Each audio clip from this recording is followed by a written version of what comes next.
Bienvenue à ce numéro du Duplex de la semaine réalisé avec notre partenaire de CGTN français. L'exercice, une fois encore, est fait avec Shawi Zhang, journaliste et présentatrice à CGTN français. Shawi, bienvenue, merci. Bonjour et merci m'avoir invité pour participer à cette émission. Aujourd'hui, on va effectivement revenir sur les plus grandes actualités, les plus grands sujets internationaux concernant la Chine et l'Afrique.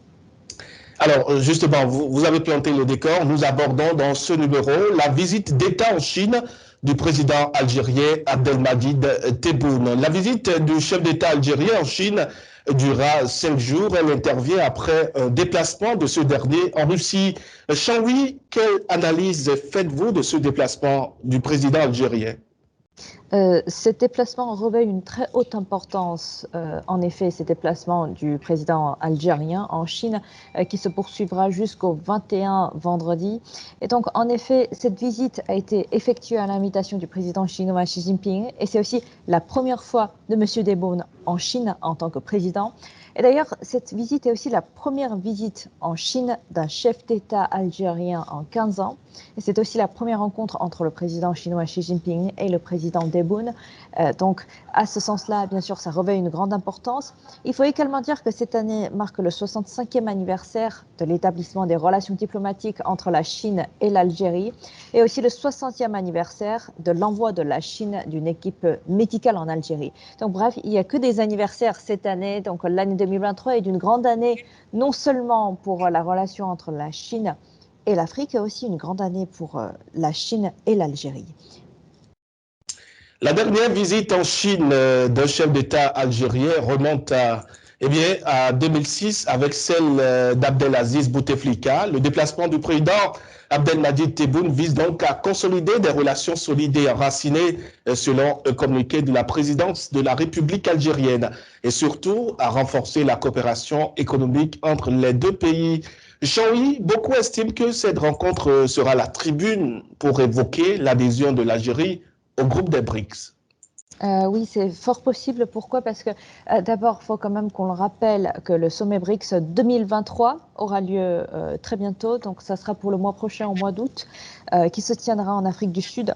Et le président algérien a récemment déclaré qu'il espérait accélérer le processus d'adhésion de l'Algérie au mécanisme de coopération BRICS.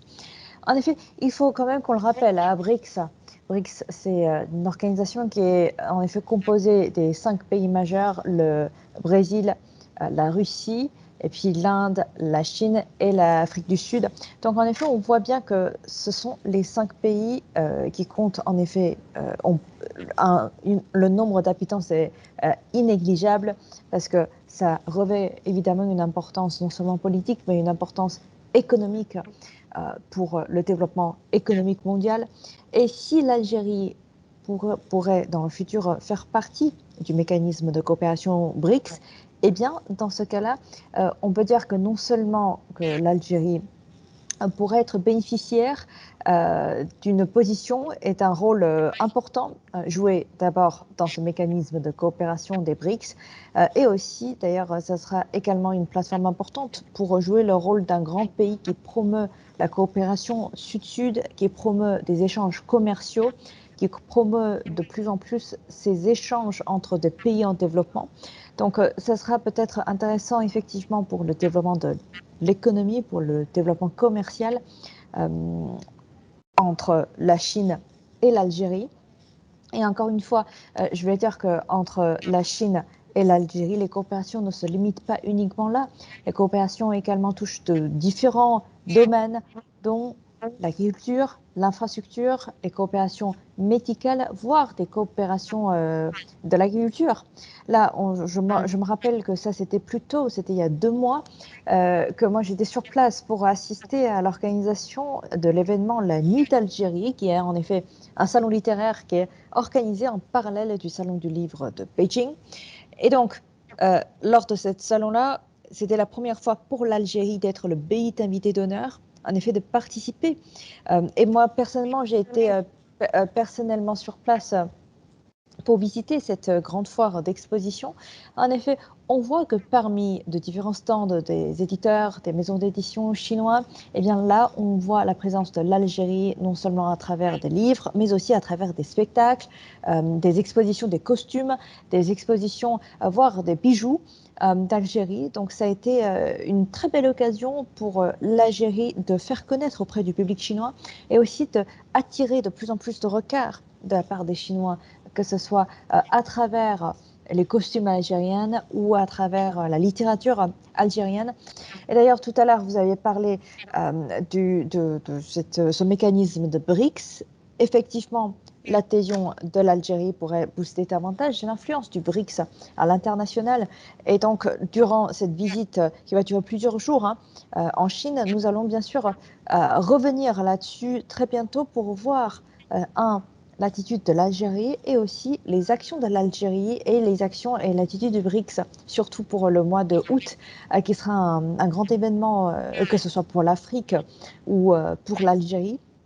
Et d'ailleurs, il faut quand même qu'on le rappelle que les deux gouvernements, entre le gouvernement chinois et le gouvernement algérien, eh bien, ils ont pu négocier à travers de différentes coopérations importantes, surtout les 3 documents, à savoir le plan quinquennal de coopération stratégique globale sino-arabe, en effet, qui concerne une période entre 2022 et 2026, et puis une coopération pour la construction conjointe sino-arabe de la ceinture et la route, et puis aussi le plan triennal pour les zones clés sino-arabes portant sur cette période entre 2022 et 2024. Ce sont que les plans sur la coopération. Et après, à part ça, il y a aussi bien sûr d'autres dossiers à évoquer dans le futur au fur et à mesure de cette visite, sur le développement du tourisme, sur la modernisation agricole, sur la coopération dans l'automobile, dans la fabrication, dans l'économie numérique et aussi dans l'investissement entre les deux pays. Donc, bref, on peut dire qu'il y a beaucoup de choses à venir entre la Chine et l'Algérie, et non seulement entre la Chine et l'Algérie, mais aussi entre la Chine et l'Afrique.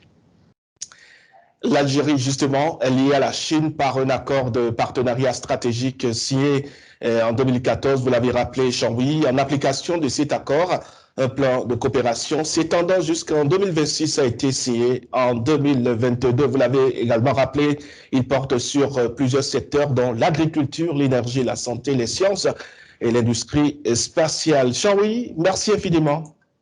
Merci pour m'avoir invité pour participer à cette émission et je vais de ma part aussi continuer à suivre l'évolution de cette visite très importante, d'ailleurs de cette visite marquante pour l'État, le chef d'État de l'Algérie en Chine et j'espère avoir l'occasion de faire un point avec vous aussi sur le résultat et les retombées de cette visite.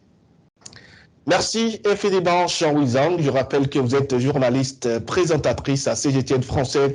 À bientôt pour un nouveau numéro du Duplex de la semaine. Au revoir. Au revoir, à bientôt.